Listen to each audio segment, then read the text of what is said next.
We have our school budget, $23 million and change.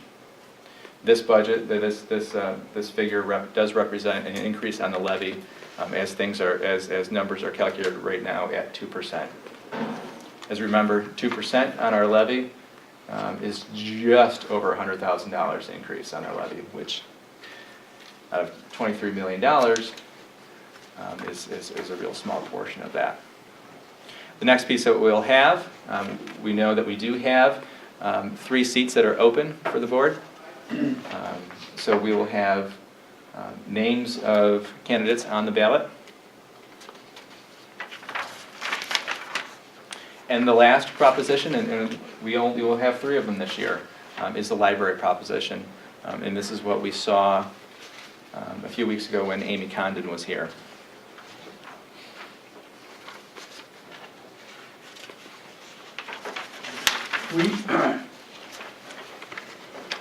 We take this to the voters, we approve this,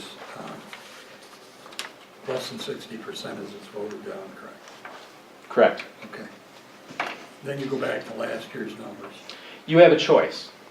You can take it out again. Yeah. But if we chose not to take it out, we would still be over the tax cap, but that's what we get.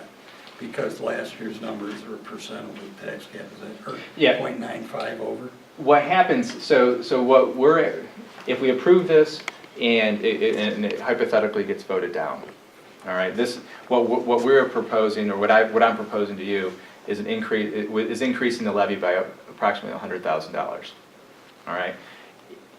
Because it requires a supermajority.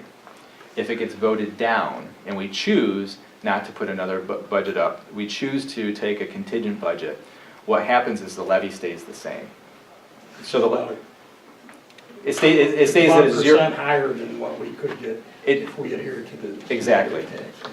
Yeah, exactly. It's 0.95%. It's essentially 1% higher.